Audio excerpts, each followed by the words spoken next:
सत्ता में आए हुए बीजेपी को पिछला 1.5 बरस हो गया, लेकिन एक मुद्दे पर फैसला नहीं हो पाया। सरकार को भर्ती रद्द करनी है या यथावत रखनी है, ये सरकार तय तो करे। रद्द करनी है तो बताए, नहीं करे तो बताए, कुछ तो निर्णय लो भाई। अरे साहब चाहिए क्या? तो सरकार को आखिर डर किस बात का है? किसके दबाव में राजस्थान की सरकार है? 2 दिन पहले अखबारों में न्यूज आई, आज ही न्यूज आई फैमिली पैकेज। प्रदेश में युवा लगातार आंदोलनरत है। युवाओं का मुद्दा जो है विशेष रूप से जिन दिनों चर्चाओं में है वो है एसआई भर्ती परीक्षा रद्द। जी हाँ बिल्कुल, क्योंकि लगातार जो युवा हैं वो आंदोलन कर रहे हैं कि एसआई भर्ती में जो फर्जीवाड़ा हुआ है उसको लेकर कहीं ना कहीं जो आक्रोश है उनके दिलों में व्याप्त है और उनका साफ साफ कहना है कि इस भर्ती को तुरंत प्रभाव से रद्द किया जाना चाहिए। पिछले कई दिनों से या यूँ कहें कि 2024-25 से ये लगातार धरना जो है ये आंदोलन है और ये विरोध की जो मांग है वो लगातार उठ रही है। हाल फिलहाल पिछले दिनों अनिश्चितकालीन आरएलपी के सुप्रीमो हनुमान बेनीवाल द्वारा युवाओं के साथ देकर एक धरना शुरू किया गया था शहीद स्मारक पर एसआई भर्ती रद्द करो को लेकर। लेकिन जैसे भारत पाक युद्ध का कहीं ना कहीं आगाज हुआ तब कहीं ना कहीं उनको स्थगित करना पड़ा। लेकिन हाल फिलहाल वापस आज से ये शुरू हो चुका है। ये भीड़ मेरे पीछे दिखाना चाहूँगा, कैमरा पर्सन आगे करूँगा, भीड़ दिखाएं। यहाँ पे जो तमाम जो छात्र नेता हैं, युवा है, वो यहाँ पे खड़े हैं और एसआई भर्ती रद्द की मांग को लेकर वो लगातार आंदोलनरत है, कोशिश कर रहे हैं कि कैसे भी सरकार तक इनकी आवाज़ में पहुंचे। और इस मांग को लेकर कहीं ना कहीं आरएलपी के सुप्रीमो हैं हनुमान बेनीवाल, वो भी इनका तहे दिल से साथ दे रहे हैं, जी जान साथ दे रहे हैं। हाल फिलहाल तमाम जो नेता हैं, युवा है, वो यहाँ पे नारेबाजी कर रहे हैं। नारेबाजी के माध्यम से सरकार तक अपनी आवाज़ पहुँचाने की कोशिश की जा रही है।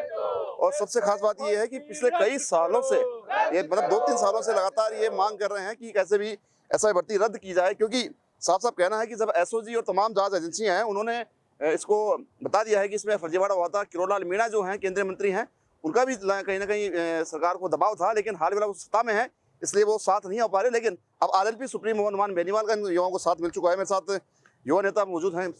सर क्या नाम है आपका? विकास भिदुड़ी। विकास, बहुत चर्चा में रहते हो आप, लेकिन हाल फिलहाल एसआई भर्ती रद्द को लेकर वापस धरना शुरू कर दिया गया है। पहले स्थगित किया गया था आपके द्वारा, क्योंकि जब भारत पाकिस्तान का आगाज हुआ युद्ध का। अब हाल फिलहाल क्या रणनीति रहने वाली है आपकी? सर पिछले 3.5 सालों से इस जंग, इस जुल्म के खिलाफ हमारी लड़ाई जारी है और आदरणीय हनुमान जी के नेतृत्व में हम पिछले 13 दिनों धरने पर रहे और कुछ परिस्थितियां देश में ऐसी बनी कि स्थगित करना पड़ा और आज पुनः 14 मई को हम धरने पर शहीद स्मारक के प्रांगण में पहुंच चुके हैं। और ये हमारी लड़ाई बदस्तूर सरकार से जारी है। सत्ता में आए हुए बीजेपी को पिछला 1.5 बरस हो गया, लेकिन एक मुद्दे पर फैसला नहीं हो पाया। एसआई भर्ती पर स्टैंड क्या है सरकार का? सरकार को भर्ती रद्द करनी है या यथावत रखनी है, ये सरकार तय तो करे। रद्द करनी है तो बताए, नहीं करे तो बताए, कुछ तो निर्णय लो भाई। आपकी एजेंसियां कर रही है, चीख चीख कर, चिल्ला चिल्ला कर। आपका एडवोकेट जनरल बता रहा है आपको, आपका डीजीपी कह रहा है कि ऐसी पुलिस फोर्स हमें नहीं चाहिए। आपके कैबिनेट के 6 मंत्री कह रहे हैं, एक मंत्री जो डॉक्टर किरोड़ीलाल कह रहा है, विपक्ष के नेता सचिन पायलट कह रहे हैं, डोटासरा कह रहे हैं। अरे साहब चाहिए क्या? हनुमान बेनीवाल जी लगातार आवाज उठा रहे हैं। तो सरकार को आखिर डर किस बात का है? किसके दबाव में राजस्थान की सरकार है? हम सुनते आए हैं, देखते आए हैं, पढ़ते आए हैं कि कैबिनेट का फैसला सरकार का फैसला होता है और आज साथ साथ कैबिनेट मंत्रियों को सिरे से खारिज करने का काम भजनलाल सरकार कर रही है। बड़े शर्म की बात और दुर्भाग्य का विषय है कि प्रदेश को ऐसा कमजोर मुखिया मिला है जो एक तरफ तो 7 मंत्रियों की सिफारिश करवा रहा है, उनकी मोहर लगवा रहा है अपने मुद्दे पर और उस पर एक्शन नहीं कर पा रहा। तो हमारी लड़ाई इसी मामले को लेकर पिछले हाईकोर्ट ने भी जवाब मांगा है, फटकार लगाई थी, लेकिन बावजूद इसके सरकार का कोई एक्शन नजर नहीं आया। देखो सर, हाईकोर्ट बार बार इन्हें लताड़ लगा चुका कि सरकार अपना स्टैंड तय करे। पहले इन्होंने 4 महीने का समय मांगा, हाईकोर्ट ने लताड़ लगाते हुए 2 महीने का समय दिया। 2 मई को पूरा हुआ था, 5 तारीख को सुनवाई हुई थी, फिर उन्होंने कहा हमें समय चाहिए और फिर इन्हें 10 दिन का समय दिया। आने वाली कल 15 मई को इनकी वापस सुनवाई है। लेकिन मुझे नहीं लगता, मुझे उम्मीद नहीं है कल भी कि सरकार अपना कोई स्टैंड रख पाएगी। सरकार डगमगाई हुई है क्योंकि पर्ची वाली सरकार है, यहाँ से तो उनका एक्शन ही नहीं हो पा रहा। ब्यूरोक्रेसी ने जकड़ रखा है सरकार को। दिल्ली से पर्ची आएगी तब ये लोग करेंगे, तब तक इनका 28 में सफाया हो चुका होगा। क्योंकि अगर आई थी तो युवाओं के मुद्दों पर पेपर लीक बिल्कुल सही आई थी। अगर बीजेपी आई तो एक तो आरपीएससी को भंग करेंगे, पुनर्गठन करेंगे। राजेंद्र राठौड़ जी के मेरे पास वीडियो पड़े हैं, सतीश पूनिया जी ने बड़े बड़े दावे किए थे, भंग होनी चाहिए, भंग होनी चाहिए। अरे भाई ये नेता कहाँ हैं? पाताल लोक में चले गए क्या? माननीय प्रधानमंत्री जी तो दावे करते थे कि पेपर माफियाओं को पाताल से खींच के जेल की सलाखों के पीछे डाल देंगे। तो वो आरपीएससी के चेयरमैन कहीं पाताल में चले गए या कहाँ चले गए? उन्हें ढूंढो, उन्हें पकड़ो, गिरफ्तार करो। उस आरपीएससी चेयरमैन संजय छोत्रिय का नाम एसओजी की चार्जशीट में है, जिसमें वीके सिंह जी ने लिख दिया कि 35 दिन पहले पेपर लीक हो चुका। जब पेपर का बंदरबाट एक संस्थान से नहीं, सीधे आरपीएससी पेपर कंडक्ट कराने वाली एजेंसी से हो चुका, क्या बचा इसमें साहब? युवाओं का भविष्य चकनाचूर हो गया। पेपर की पारदर्शिता, गोपनीयता, सूचिता, विश्वसनीयता सब कुछ भंग हो चुकी। और सुप्रीम कोर्ट का भी जजमेंट है, माननीय उच्चतम न्यायालय इस बात को स्वीकारता है।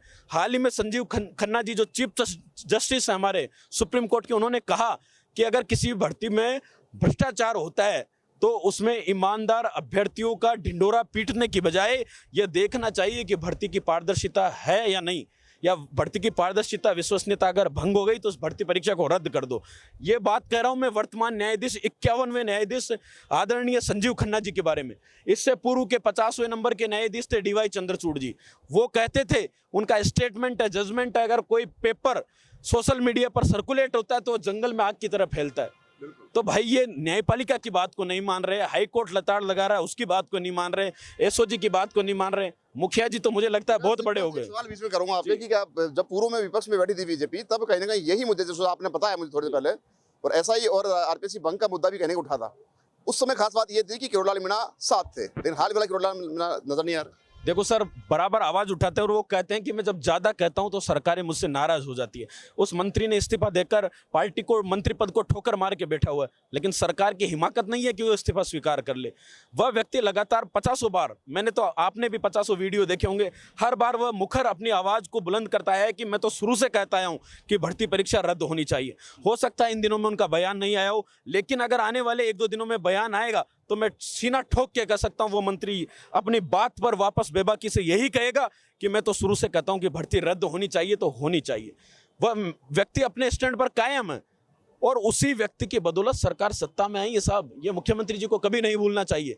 मुख्यमंत्री जी तो उठ फिर के भरतपुर से यहां पर चल के आ गए सांगानेर में। इन्हें क्या पता था? इन्हें कुछ नहीं पता था कि मैं ऐसे मुख्यमंत्री की कुर्सी तक जाऊंगा। मैं भी इनकी विधानसभा में था तो मैं भी ग्राउंड रिपोर्ट करने के लिए मुख्यमंत्री जी के साथ लग गया था, लेकिन मुझे क्या पता था कि ऐसा हास्यास्पद विषय हो जाएगा कि मुख्यमंत्री साथ साथ मंत्रियों की बात को समझ ही नहीं पाएगा कि चल क्या रहा है प्रदेश में। तो सच्चाई यही है, ना तो किसी मंत्री की सुनी जा रही, ना किसी अधिकारी की, ना एसओजी की बात सुनी जा रही, ना हाईकोर्ट की लताड़ पर ये अपना स्टैंड कुछ रख पा रहे। तो सरकार कहीं ना कहीं डरी हुई है, एक भय जैसा माहौल है और युवाओं में और पूरे प्रदेश में जग जाहिर है कि साहब इस एसआई वाली भर्ती में तो बड़ा घोटाला हुआ है। घोटाला तो सारी भर्तियों में हुआ है, लेकिन इसमें सब जांचें करवा ली सरकार ने, सब कुछ सामने आ गया। तो कम से कम इतनी बेशर्मी की हद पार नहीं करनी चाहिए। यह हठधर्मिता की पराकाष्ठा है सरकार की। इतनी सरकार चरमराई हुई है, कानून व्यवस्था देखो तो हालत खराब है। पेपर लीक के मुद्दे पर इनकी हवा टाइट है। वादे करते थे कि 19 में से 17 पेपर लीक हो गए, भजनलाल जी ने खूब गीत गाए, लेकिन उन 17 पेपरों में कार्रवाई तो करो महाशय। कार्रवाई इन्होंने की नहीं। कार्रवाई के नाम पर सिर्फ दिखावे की, लीपापोती की कार्रवाई। वो थानेदार बन रहे हैं, छूट के आ रहे हैं। आज हमने देखा अखबार में पैकेज मिल रहे हैं, फैमिली पैकेज पे थानेदार बने थे ये लोग। सोचो कैसा प्रदेश का बुरा हाल होगा आने वाले 30 सालों तक। तस्कर, कबाड़ी वाले, ट्रक ड्राइवर सब लोग थानेदार बन गए। आरपीएससी के बेटे बेटी को थानेदार बना दिया टॉप रैंक के साथ। ये मेहनतकश युवा क्या करेगा साहब? ये आंदोलन धरना प्रदर्शन के लिए थोड़ी बना है। हमारी संख्या बल मायना नहीं रखता, क्योंकि एक लंबा अरसा हो गया इस आंदोलन को करते हुए। आखिर कब तक लड़ा जाए? क्योंकि ये सरकारी तानाशाही और हिटलरशाही पर उतारू है।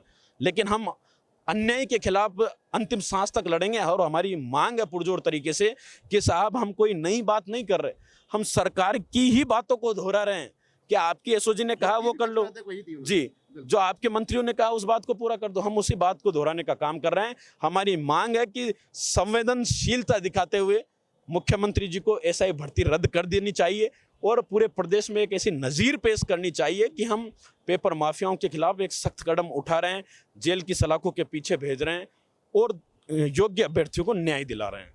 देखिए विडम्बना देखिए, जैसा कि अभी विकास विदुड़ी है यहाँ पे, जो साफ साफ कह दिया है कि जब साथ साथ कैबिनेट मंत्रियों की सिफारिशें या जो अनुशंसा की गई थी उसको सरकार मानने को तैयार नहीं है। और सरकार, भजनलाल शर्मा जो मुख्यमंत्री पद पर काबिज हैं, वो कहीं ना कहीं होच-पोच हो रखे हैं या फिर उनके समझ नहीं पा रहा है कि वो करना क्या चाहिए उनको। लेकिन अब युवा जो है वो आंदोलनरत है और आंदोलन में मैदान में कूद चुका है।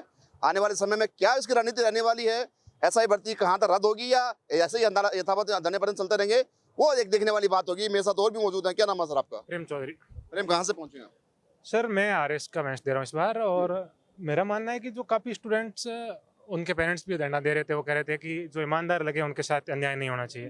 तो इस भर्ती में ईमानदार अभ्यर्थियों की संख्या बहुत कम है, क्योंकि सरकार के मंत्रियों का भी कहना है कि 400 से अधिक अभ्यर्थी हैं जो फर्जी रूप से लगे हुए हैं। तो इसमें 10-15% अभ्यर्थी होंगे जो ईमानदारी से लगे हैं, और 10-15% अभ्यर्थी जो ईमानदारी से लगे हैं वो उसमें से काफ़ी स्टूडेंट है जो लगातार मेहनत कर रहे हैं, आरएस वगैरह की एग्जाम की भी तैयारी कर रहे हैं। तो उन्हें यदि पर्याप्त टाइम दिया जाए तो दोबारा मेहनत करके लग सकते हैं। लेकिन ये सारे लग गए तो राजस्थान के अलग अलग थानों में जाएंगे, वहाँ गंद मचाएंगे, और उनके सामने कई संवेदनशील मामले आएंगे, उनके क्या परिणाम निकलेंगे ये तो सोच के भी चिंता हो रही है। तो ऐसे मामलों में सुप्रीम कोर्ट ने भी कहा है कि ऐसे अभ्यर्थियों को अलग करना, ईमानदार अभ्यर्थी को इस मामलों में थोड़ा मुश्किल होता है, तो ऐसी भर्तियाँ रद्द होती है आमतौर पर। देखिए अब साफ साफ हो चुका है। खैर मेरे साथ और भी मौजूद लादूराम जी, क्या पूरे मामले को लेकर आपकी क्या राय है? हमारी राय यही है कि हम इस लड़ाई को अंतिम समय तक लड़ेंगे। क्यों लड़ेंगे? कि हमारा सरकार से ये गुहार है, अपील है। हमने पीछे बैनर भी लगाया, वहाँ ये लिखा है कि संवेदनशील सरकार से छात्रों का आह्वान। क्योंकि संवेदनशील सरकार ये है कि हम मानते हैं कि इन सरकार ने हमसे वादे किए थे। सरकार ने 3 ही वादे मुख्य रूप से किए थे कि आरपीएससी को भंग करेंगे, एसआई भर्ती रद्द करेंगे और पेपर लीक पर जो है 0 टॉलरेंस हम बनाएंगे। लेकिन ना तो आरपीएससी भंग हुई, ना कोई ऐसी कोई उनसे कोई पेपर लीक पर कोई कार्रवाई हुई, ना कोई उन्होंने एसआई भर्ती रद्द करी। सरकार ने ऐसा खेल खेल रखा है कि जिससे समझ से परे ये है कि मारवाड़ी में एक कहावत है कि जब जाड़ी बार बार कांटों पैदा करे नहीं तो भी जाड़ी ने जड़ों ही खत्म कर देनी चाहिए। तो ये ऐसा ही भर्ती ये चीज़ है कि बार बार युवाओं में निराशा और उनके सपनों को बेचने का काम किया, और सरकार पर इसको लेकर बार बार एलिगेशन लगाया जा रहा है। तो हम तो सरकार से ये कहते हैं कि आप कम से कम स्पष्टीकरण को दे दो, रद्द कर रहे हो कि नहीं कर रहे हो, इसको बीच में लटका के क्यों छोड़ा है। अभी मैंने देखा कि सरकार ने कल कोई कह रहे हैं कि कैबिनेट की बैठक करी है, सब कमेटी की। तो जब सब कमेटी की 6 मंत्रियों की समिति ने पहले ही ये राय दे चुकी है औपचारिक रूप से कि इस भर्ती को रद्द करने के अलावा कोई ऑप्शन नहीं है, सब कमेटी के राय के बाद में भी इन्होंने 5 महीने बाद कोर्ट की फटकारों के बाद उस राय को शायद चेंज करवाने के लिए बैठक की हो, या फिर इन्होंने जो युवाओं को बरगलाने के लिए बैठक की हो, क्यों की हो। और इन्होंने बैठक करके ये कहा कि हमारे पास जो है 3 मंत्री उपस्थित नहीं हो पाए और 1 मंत्री का स्वास्थ्य खराब है, इसलिए जो है हम अगली बैठक 21 को रखेंगे। तो मैं कहना चाहूँगा साहब, गुजरात में आपको प्रशिक्षण के लिए जाने के लिए आपकी पूरी सरकार के पास समय मिल गया, आप चले जाते हो। ठीक है, हमने बीच में 5 दिन युद्ध स्थिति परिस्थितियों के कारण हमने धरना स्थगित किया, लेकिन हमने 8 तारीख को धरना स्थगित किया, 10 तारीख को जो है पूरा मामला ही सोल आउट हो गया, सीज फायर लागू हो गया चीज़। उसके बावजूद भी आपके पास इतना समय मिल गया। 11 तारीख, 12 तारीख, कल 13 तारीख मैं अभी देख रहा था सुजस बुलेटिन में मुख्यमंत्री जी ने कल राइजिंग राजस्थान पर बैठक करी। राइजिंग राजस्थान वो है जिस राइजिंग राजस्थान में इनको पैसे कमाने थे, जिनका कोई धरातल पर अभी तक कुछ नहीं आया, केवल बरगलाने का काम किया, जिस पर आरोप भी लगे, इन्होंने कोई स्पष्टीकरण नहीं दिया, केवल और केवल अखबारों में छपने के लिए और दिल्ली तक दिखाने के लिए कि हमने ये किया है। अगर आपको उसके लिए आपको समय मिल रहा है और आपके उन मंत्रियों को केवल और केवल यहाँ बैठक करने के लिए समय नहीं मिल रहा, मैं तो कह रहा हूँ बैठक करनी क्यों थी? जब राय दे चुके हैं वो तो वापस उन्हीं मंत्रियों की क्यों बैठक करनी थी? आप पहले तो ये बताओ।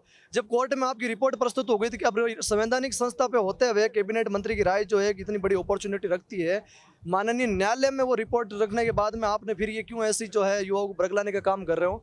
साहब, निर्णय आपको लेना, मुख्यमंत्री जी जगो, युवा आपसे जवाब मांग रहा है। ये प्रदेश का युवा, भगवान ने आपको इस कुर्सी पर बिठाया है, किस्मत से आप यहाँ पे बैठे हो, जनता की ताकत से बैठे हो, तो कम से कम उस पर बैठ के उस कुर्सी का यूज लीजिए और एक्शन लीजिए। हम आपसे ये आश्वासन नहीं चाहते, हम एक्शन चाहते हैं। हम ऐसा नहीं मांग रहे, हक मांग रहे हैं। हम बार बार यही कहते हैं कि पुलिस जो है सुरक्षा की जो है प्रथम पंक्ति है, तो ये योग्यों को इसमें जो है थानेदार मत बनाइए।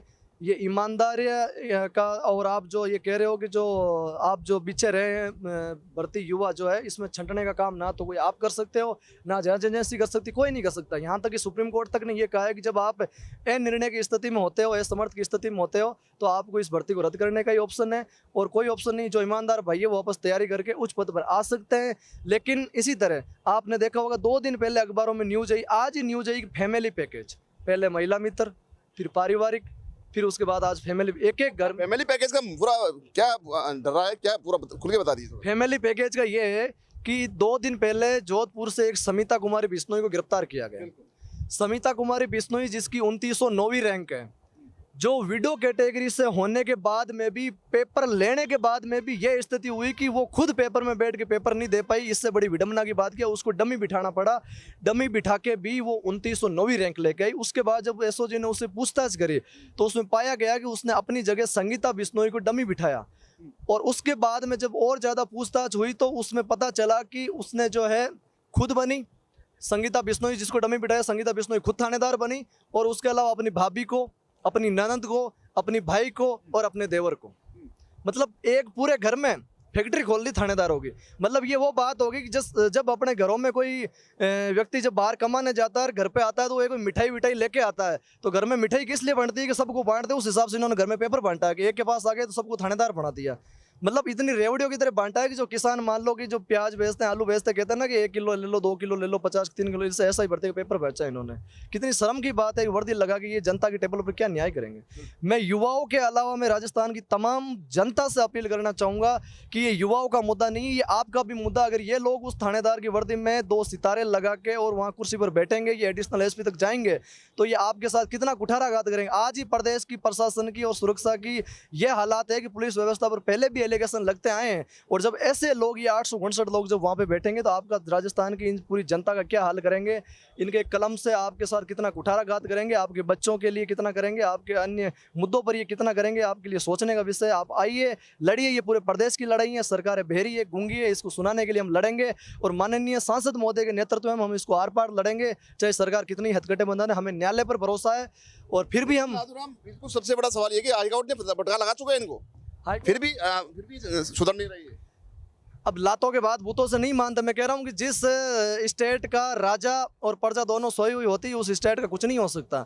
राजा तो स्टेट का वैसे ही जो है सोया हुआ है, क्योंकि उसको जो है ज़्यादा शुद्ध नहीं है, उसको थोड़ी सी दिल्ली से ज़्यादा शुद्ध है और राइजिंग राजस्थान से शुद्ध है, बाकी मुद्दों से उसको शुद्ध नहीं है। और उसके अलावा जो है उसको शुद्ध है तो केवल और केवल पैसे कमाने और अपने चहेतों लोगों को सुनने का शुद्ध है, और कुछ नहीं है। मैं तो यही कहना चाहूँगा। बताइए कि जब हाईकोर्ट लगातार न्यायपालिका पे विश्वास होता है, हाईकोर्ट लगातार फटका लगा चुका है, जवाब मांग रहा है इनसे, तो अब जवाब नहीं दिया जा रहा, तो हाईकोर्ट को संज्ञान लेना चाहिए, सोच संज्ञान लेना चाहिए। बिल्कुल, हमें न्यायालय पर बिल्कुल भरोसा है। माननीय सुप्रीम कोर्ट अभिलेख न्यायालय उसकी गाइडलाइन के अनुसार और डीवी के आदेश के अनुसार हमें माननीय जज महोदय समीर जैन जी पर और राजस्थान हाईकोर्ट पर पूरा भरोसा है। जिस हिसाब से पिछली तारीख 5 तारीख को सुनवाई में इनको बोला कि आपको अंतिम अवसर दिया जा रहा है, उसके बाद में भी जो ये सुधर नहीं रहे, ये वापस मीटिंगों का जो है बखान कर रहे हैं। तो मैं उम्मीद करता हूँ कि न्यायालय जो है इस बार इनको समय नहीं देगा, और माननीय न्यायालय जो है कल होने वाली सुनवाई में जो है सरकार को फटकार लगाते हुए न्यायालय एक तरफ जो है सबूतों और तथ्यों के आधार पर इस पर फैसला लेगा, और प्रदेश की 8 लाख से 40 लाख युवाओं को जो है न्याय देगा और एसआई भर्ती को रद्द करेगा। देखिए, बिल्कुल लादूराम जो है युवा है और ये लगातार आंदोलनरत है, और आंदोलन के माध्यम से अब इन्होंने कहीं ना कहीं एसआई भर्ती को एक अनुरूप दिया है, लंबा समय दे दिया है, और अब ये चरम पे है। क्योंकि विडंबना देखिए, हाईकोर्ट जो लगातार कोशिश कर रहा है, हाईकोर्ट ने जवाब मांगा है, फटकार लगाई सरकार को, और फटकार के बावजूद बदलाल सरकार है ऐसा स्थिति में है, और यहाँ पर कोई एक्शन लेने का लेकिन एक्शन नहीं ले पा रही है, तो कहीं ना कहीं युवाओं का आक्रोश जो है। तो जैसा कि मैं बता रहा था कि आरपीएससी इस भ्रष्ट तंत्र की सबसे करप्ट बॉडी हो गई है। वो उसका कारण ये है कि इन्होंने एसआई की तरह असिस्टेंट टाउन प्लानर का एग्जाम निकाला था, जिसमें कैश बेसिस पे जो सर्टिफिकेट है, जो सर्टिफिकेट लेके आए हैं वो भी कोविड काल का, 19 से 21 के कोविड काल का कैश बेसिस पे सर्टिफिकेट लेके आए हैं, और उन कैंडिडेट्स को आरपीएससी ने टाउन प्लानिंग डिपार्टमेंट को रिकमेंडेड कर दिया है। ये पूरा संलिप्त, ये पूरा घोटाला। लेकिन सबसे बड़ा सवाल यहाँ पे कि अब एसओजी भी लगातार अनुशंसा कर चुकी है, साथ साथ मंत्रियों ने, कैबिनेट मंत्रियों ने इसको अनुशंसा कर दी है। सबसे बड़ा सवाल, हाईकोर्ट ने इनको लताड़ लगा दी है, जवाब मांग लिया, फिर भी अब यह अंत में क्या कहना चाहेंगे आप? अंत में यही कहना चाहूँगा कि जो आरपीएससी की जो एसआई भर्ती है वो रद्द होनी चाहिए, क्योंकि सरकार का हर नुमाइंदा ये जानता है कि ये भर्ती पूरी तरह करप्ट है, और इसकी जो आरपीएससी जो बॉडी है उसका भी पुनर्गठन होना चाहिए। ये हमारी छात्रों की, युवाओं की, और हमारे माननीय बड़े सांसद हनुमान जी बेनीवाल का भी यही मांग है, और उनका मार्गदर्शन में हम ये धरना प्रदर्शन कर रहे हैं। देखिए, यहाँ पे युवा है वो लगातार कोशिश कर रहा है, मेरे साथ और भी कुछ युवा मौजूद हैं। ये जो धरती है यहाँ पे शहीद स्मारक की, इस पे बैठे हैं और लगातार मांग कर रहे हैं। एक सवाल सर आपसे, क्योंकि बहुत ज़्यादा सवाल हो चुके हैं, लेकिन पूरा मामला साफ है ऐसा भर्ती को लेकर, क्या लगता है कि अब मान लेनी चाहिए आपकी मांग? मांग तो माननी ही पड़ेगी। बेशरम मंत्री जो 2023 के अंदर चीख चीख के चिल्ला चिल्ला के इन रोडों पे बोल रहे थे कि एसआई भर्ती में बहुत बड़ा घोटाला हुआ है, फर्जी, पूरी भर्ती फर्जी है, पेपर बिके हैं और जो है युवाओं के साथ कुठाराघात हुआ है। वही मंत्री पलटू राम, जिनको आज हम पलटू राम बोलेंगे, वही मंत्री कह रहे हैं कि नहीं नहीं ऐसी कोई बात नहीं। उन मंत्रियों के ट्वीट पढ़े हैं, न्यूज़पेपर की कटिंग पड़ी, ऑथेंटिक डाटा है।